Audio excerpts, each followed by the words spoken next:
한 20년 전쯤에 중국의 백두산 근처 이도백화라고 하는 마을에 간 적이 있습니다.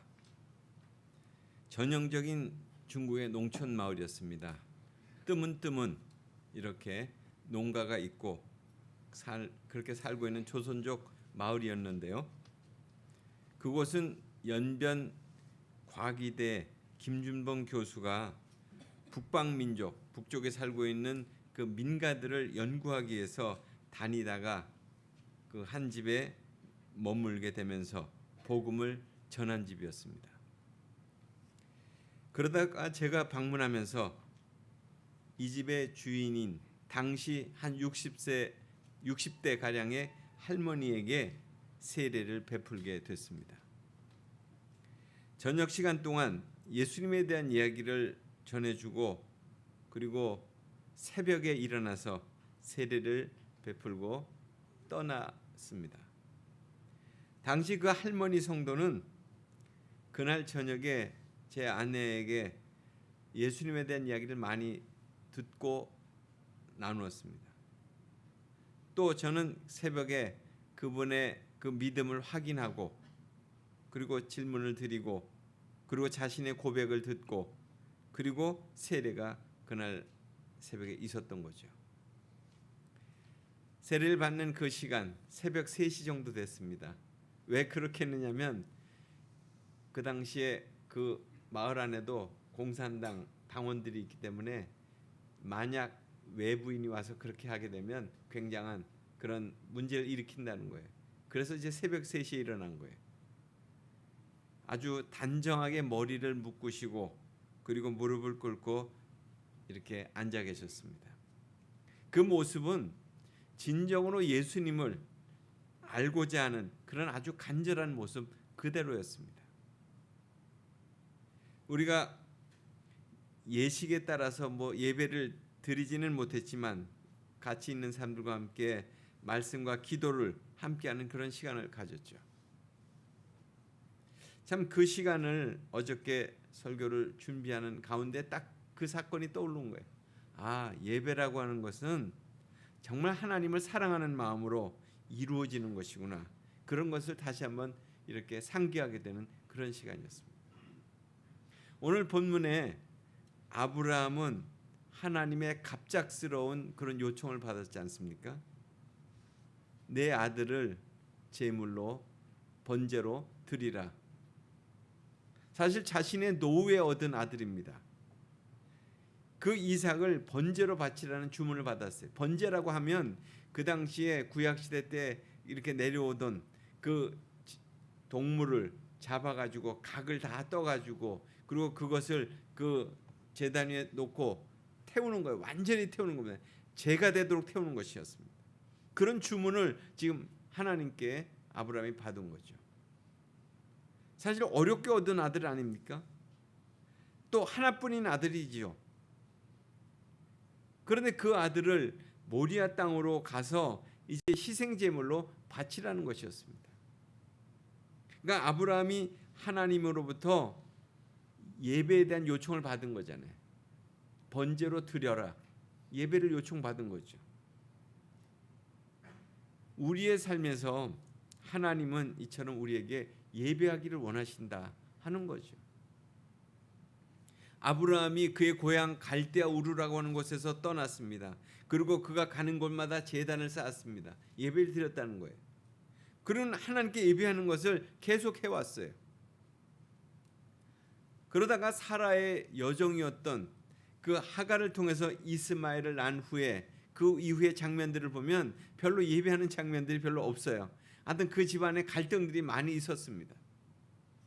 그리고 나서 한 10여 년 후에 이삭을 낳으면서 아브라함의 가정은 다시금 평화롭게 됩니다. 그 하갈과 이스마엘을 내보냈죠. 그러던 어느 날 아브라함에게 하나님께서 이렇게 말씀하신 거예요. 모리아 땅으로 가서 내 독자 이삭을 제물로 바치라는 것이었습니다. 그러니까 모리아로 가는 길은 하나님께 예배하는 길이었습니다. 이때 아브라함의 심정이 어떠했을까요? 아들을 하나님께 내가 바치러 간다. 그 마음이 가볍지는 않았겠죠. 무거웠을 것 같아요. 그러나 하나님의 말씀에 순종하기 위해서 떠나는 길이었습니다. 예배는 이처럼 하나님의 말씀을 순종하는 것을 경험하는 거예요. 그러니까 예배를 통해서 하나님께 순종하는 것을 경험하는 그 과정이 예배라고도 할 수 있습니다. 여러분은 모리아로의 길, 그러니까 아브라함이 갔던 그 모리아로의 길, 그 길을 그가 걸은 것처럼 순종의 길을 걷는 그런 심정으로 오늘 이 예배에 나오셨습니까? 이 같은 예배자의 심정을 하나님이 찾으신다는 거죠. 아브라함의 모리아로의 길은 지체됨이 없었잖아요. 말씀을 들은 즉시 아침 일찍 일어나서 차비를 합니다. 그리고 예배를 준비하는 자세가 이처럼 중요하다는 거예요. 바로바로 준비해서 떠난 거잖아요. 오래전 지금 삼성산 아파트가 세워지기 전에 그 산동네에서 사역할 때 주일에 할머니 교우들을 제가 모시러 다녔습니다. 봉고차를 끌고 광신학교 앞에서 쭉 올라가는 길을 타고 올라갔죠. 그 중에 무당 출신의 할머니 한 분이 계셨어요. 근데 이분은요, 새벽 3시에 일어나서 목욕제기 하시고 머리를 단정하게 이렇게 쪽머리로 묶으시고 한복을 차려 입으시고 그리고 준비하신다는 거예요. 그리고 아침 시간이 되면 이제 함께 가기 위해서 이웃들을 찾아가시면서 예배드리러 교회 가자고 이렇게 권하시던 분이셨어요. 그렇게 믿음 생활했던 분이 마지막도 단정한 모습으로 사실 기도하시면서 맞이했어요. 그분이 이렇게 돌아가셨을 때 제가 갔더니 그 잠자리에 그대로 이렇게 손을 모은 채로 그렇게 누워 계시더라고요. 아마 기도하다 그렇게 가신 것 같아요. 아무튼 하든 3일에 걸쳐서 모리아로의 길에서 아브라함들은 거기에 도착하면서 종들을 거기에 대기시킵니다. 너희는 여기서 기다려라. 내가 이삭과 함께 가서 저곳에 가서 예배하고 오겠다. 나귀 등에 있었던 그 나무 짐을 내려서 자기 아들 이삭의 짐에 등에다가 지웁니다. 그리고 자신은 불을 들고 그리고 모리아 산으로 올라가요. 그 걸어가는 중에 아들 이삭이 아버지 아브라함에게 묻죠. 아버지, 불과 나무는 여기 있는데 번제할 어린 양은 어디 있습니까? 뭐 이삭에게 있어서는 당연한 질문 아니겠어요? 이 질문은 사실 아브라함에게는 피할 수 없는 질문이었어요. 예배자인 아브라함이 진정으로 이제 답해야 될 순간이 온 거예요. 여러분들에게 누군가가 그렇게 묻는다면 당신은 주님께 드려야 할 것이 무엇입니까? 이렇게 묻는다면 여러분 대답할 말이 무엇이겠습니까? 어떻게 대답하시겠어요? 그럴 때 아브라함의 대답은 하나님이 자기를 위하여 친히 준비하실 것이다. 하나님이 친히 자기를 위해서 준비하실 거야. 아브라함에게는 아들 이삭이 그 제물이었잖아요. 하나님이 준비하신 제물이었어요. 그 대답을 지금 한 거예요. 그리고 하나님이 일러주신 곳에 이르게 되자 아브라함은 그곳에다가 제단을 쌓았어요. 돌제단을 쌓습니다. 그리고 제단 위에 나무를 폈습니다. 그리고는 아들 이삭을 그 위에 눕혀요. 그리고 결박을 합니다. 이때 나이를 한번 생각해 본다면 아브라함의 나이는요 128세 정도 됐다는 거예요. 그럼 이삭의 나이 몇 살이에요? 28살이죠. 그 128세 난 노인을 28세 난 건장한 청년이 얼마든지 떨치고 그 제단 위에서 내려올 수도 있었어요. 하나님께 아들 이삭을 드리는 예배가 시작되는 순간이에요. 칼을 들어서 아들을 죽이려고 할 때에 아버지 아브라함의 마음이 거기에 있고요. 그리고 그 다음에 하나님 앞에 예배자의 마음이 거기에 이제 있는 거예요. 아들 이삭의 마음이 있어요. 내가 이제 여기서 죽는구나 하는 아들 이삭의 마음이 있는데, 또한 또 다른 마음은 드려지는 제물로서 순종의 마음이 거기 있었던 거예요. 두 마음이 하나님께 드려지는 그런 순간이죠. 이것이 하나님이 받으시는 예배예요. 예배는 믿음의 고백과 순종의 마음을 드리는 겁니다. 아브라함이 이 같은 마음으로 아들 이삭을 제물로 드리게 될 때에 하나님이 그때 어떻게 하셨어요? 멈추시게 하는 음성이 들렸잖아요. 그 제물을 받으셨다는 거죠. 그 예배를 받으셨다는 거잖아요. 하나님은 예배의 완성을 위해서 제물을 준비하셨어요. 아브라함의 예배를 위해서 하나님이 행하신 사역이죠. 결국 이처럼 예배는 하나님이 하나님을 위해서 준비하신다는 거예요. 또 하나님이 하나님 되신다는 것을 우리가 또한 여기서 고백하게 되잖아요. 이제 아브라함의 예배를 통해서 깨달은 교훈 몇 가지가 있습니다. 첫 번째는 예배는 하나님을 사랑함으로 이루어진다는 거예요. 예배는 하나님을 사랑함으로 이루어진다는 거예요. 아브라함이 하나님을 생각하는 것으로 끝이지 않았잖아요. 행동을 옮겼어요. 나는 하나님께 예배할 수 있어. 나는 하나님께 예배를 드릴 거야. 이렇게 생각하는 걸로 끝난 것이 아니고 행동을 옮겼어요. 마가복음 12장 30절에 보면 내 마음을 다하고 목숨을 다하고 그 뜻을 다하여 힘을 다하여 주 너의 하나님을 사랑하라. 그 사랑하는 그런 표현으로 예배 드린 거예요. 그러니까 예배와 사랑은 굉장히 밀접한 관계가 있죠. 진짜 예배하는 것이 무엇인지 결정하는 것은 내가 무엇을 사랑하느냐에 달려있는 거 아니에요? 사랑이라고 하는 것은 하나님과 나와의 어떤 관계 뒤에 있는 어떤 열망이라든가 동기 이런 것들을 다 의미하는 거잖아요. 사랑한다 그런 얘기는 그런 동기가 있는 거고 그런 열망이 있는 거죠. 그런 것처럼 하나님께 대해서도 마찬가지죠.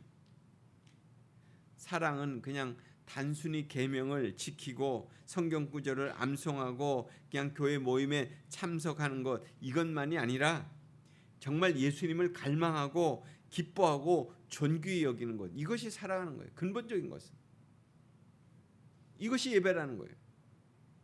하나님을 사랑함으로 그분을 찬미하는 사람들은 하나님의 음성을 듣고자 하는데 말씀을 읽고 듣고 또 말씀을 나누고 말씀을 쓰는데 그 시간들을 아까워하지 않는 사람들이죠. 두 번째로 예배는 믿음을 실천하는 것입니다. 그러니까 아브라함이 고향 갈대아 우르를 떠나는 것도 또 그분의 약속의 말씀을 계속 의지할 수 있었던 것도 하나님을 신뢰하기 때문에 이루어진 거 아니에요? 그 믿음을 실천하기 때문에 가는 곳마다 예배한 거 아니에요? 그러니까 믿음은 그리스도인의 삶에 이르는 수단이기도 하지만 하나님을 지속적으로 신뢰하는 그런 지속적인 표현이 바로 믿음이라는 거예요. 그것이 예배로 드러나는 거죠. 그 믿음이. 우리가 예상치 못한 상황을 만날 때도 하나님을 찬미하는 것은 우리를 돌보시고 우리를 인도하시겠다는 그분의 약속을 믿는 거잖아요. 어렵고 힘들 때 하나님께 예배하는 이유가 그거 아니에요? 하나님이 돌보시고 인도하실 것이다. 그 믿음을 가지고 나가는 거잖아요. 우린 예배를 통해서 하나님의 약속이 신실하심을 선포하는 거예요. 우리가 그렇게 먼저 믿음을 가지고 그렇게 나가는 거죠. 그러면 하나님이 그렇게 그 길들을 인도하실 것이라는 것을 선포하는 거예요. 그게 히브리서 13장 5절에 내가 결코 너희를 버리지 아니하고 너희를 떠나지 아니하리라 이렇게 말씀하셨어요. 단순히 우리의 문제를 아뢰는 것으로 하나님을 찬미하는 것이 아닙니다. 하나님을 찬미하는 것은 문제 가운데 그분의 성품을 묵상하는 거예요. 우리가 찬양할 때 그분의 성품을 묵상하면서 들어가는 거예요. 시편 기자의 고백처럼 그렇습니다. 내 영혼아 내가 어찌하여 낙심하며 어찌하여 내 속에서 불안해하는가. 너는 하나님께 소망을 두라. 그가 나타나 도우심으로 말미암아 내가 여전히 찬송하리로다. 시편 42편 5, 6절의 말씀입니다. 그러니까 우리의 삶이 아무 문제가 없을 때 하나님을 영화롭게 하는 것은 유일한 방법이 아니에요. 그것만이 유일한 방법이에요. 아무 문제 없을 때 하나님 찬양하는 거 그것만이 다가 아니라는 거죠. 그보다 고난 속에서 우리를 지키시고 안위하시는 그런 하나님의 능력을 믿으면서 그분을 찬미할 수 있어야 되는 것입니다. 그러니까 힘들고 어려울 때 더 하나님 앞에 나와 예배하는 거예요. 하나님의 살아계심을 경험할 수 있으니까. 그래서 예배는 믿음의 표현이 되는 것입니다. 세 번째로는 예배는 감사함으로 고백하는 겁니다. 아브라함이 하나님께 드릴 수 있었던 것이 감사함이었어요. 백세의 아들을 주신 것도 감사하고 또 아들을 거두어 가시겠다는 것도 감사하고 다 하나님의 일이라고 이렇게 여겼다는 거죠. 그 감사가 없이 하나님께 나아가기가 어려웠을 거 아니에요. 한번 생각해 보세요. 만약 불평이 있었다면 아니 주실 때는 언제고 왜 지금 왜 또 거둬 가십니까? 불평하는데 어떻게 예배가 되겠어요? 하나님은 항상 하나님께 감사하기를 원하신다는 거예요. 감사하지 못한 누구를 각성시키기 위해서 그렇게 한 게 아니에요. 모리아로 가는 그것이 시험하기 위해서 그렇게 하는 거 아니잖아요. 감사하는 마음은 하나님이 우리를 향해서 주시는 은혜라는 거죠. 하나님이 우리에게 주시는 그 멋진 선물들이 많습니다. 눈에 보이는 것들, 뭐 건강이든 친구들이든 뭐 우리의 모든 환경들. 그러나 대부분의 경우에는 우리 눈에 보이지 않는 것들이 더 많아요. 뭐 공기랄지, 뭐 기도의 응답이랄지, 뭐 여러 가지 것들이 더 많습니다. 감사가 없는 삶은 하나님의 성품에 의심을 품고 그리고 하나님의 영광을 가리게 되죠. 그래서 하나님은 우리를 돌보지도 않으시고 또 우리 아무 능력도 없는 분이라고 이렇게 생각해요. 이처럼 불신의 본질은 감사하기를 거절하는 그런 거예요. 그러나 참된 예배자는 항상 놀라운 감사의 이유를 갖고 있어요. 자신의 이름이 근본적으로 내가 어린 양의 생명체에 기록되어 있다고 하는 것. 또 하나님은 우리로 하여금 이 다가올 심판을 능히 감당케 하시고 이길 수 있도록 두려워하지 않게 만드신다는 것. 하나님은 우리의 아버지시며 또한 영원히 계실 분이기 때문에 그러니까 내가 감사할 근본적인 이유가 그 안에서 계속 올라오니까 예배가 되는 거죠. 그래서 시편의 말씀처럼 여호와 나의 하나님이여 내가 영원히 감사하리로다. 그렇게 고백하는 거예요. 이처럼 아브라함의 예배는 최상의 예배를 드린 거예요. 하나님은 가장 만족할 만한 제물을 받으셨잖아요. 아브라함은 세상에 어느 누구도 드릴 수 없는 그런 제물을 하나님께 드린 거예요. 그보다 더한 제물이 있습니까? 그보다 더 아끼는 제물이 있었겠어요? 이처럼 아브라함의 예배는 자발적인 행동이었고 자발적인 순종이었습니다. 그런 순종의 예배였어요. 또 전적인 헌신의 머리 숙임이었어요. 이 세상에서 진정한 것은 다 이런 과정을 거치는 것 같아요. 거기에 희생과 수고와 봉헌과 죽임당함이 들어있는 거예요. 거기에 감동이 그러니까 있게 되는 거고 그리고 향기가 있는 것이고 기품이 있는 것이고 우리 안에 어떤 마음에 새로운 은혜가 임하는 거잖아요.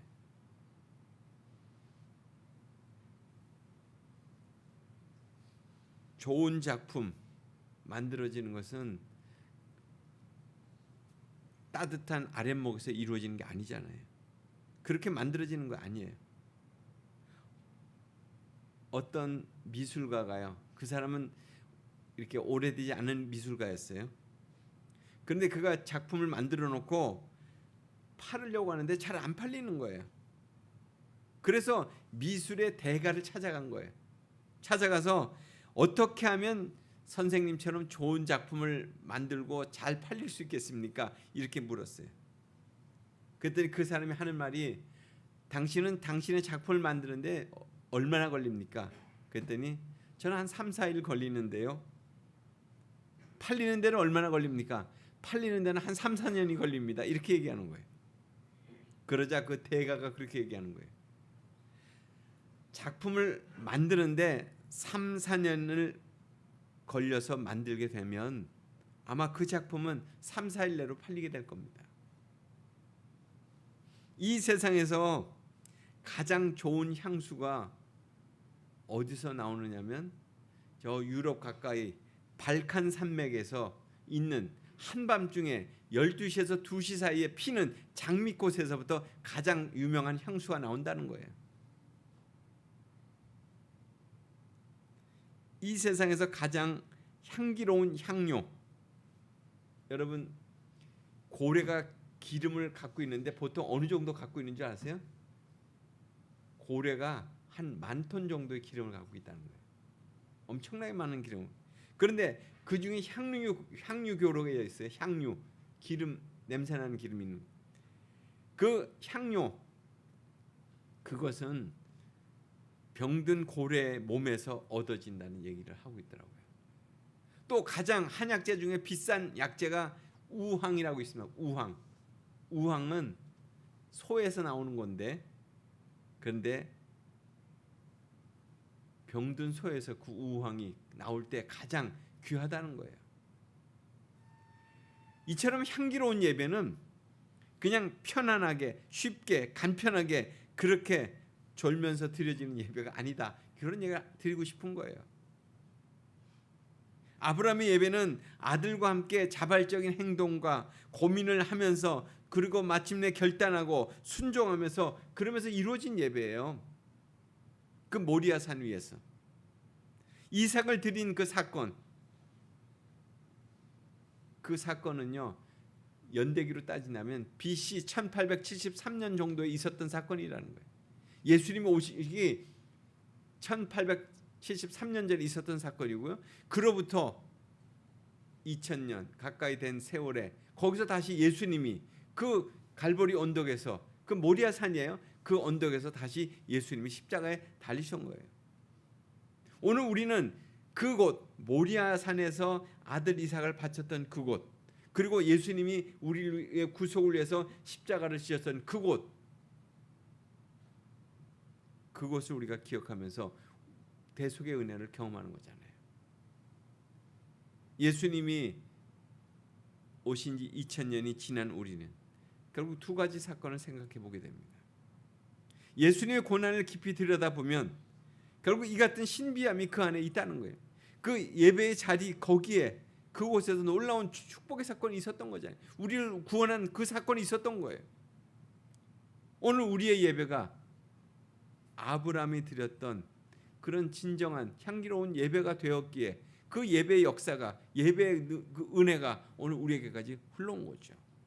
그래서 다시 한번 여러분의 삶 속에 정말 아브라함처럼 최상의 예배를 주님께 드리는 이 한 해가 되시기를 간절히 소원합니다.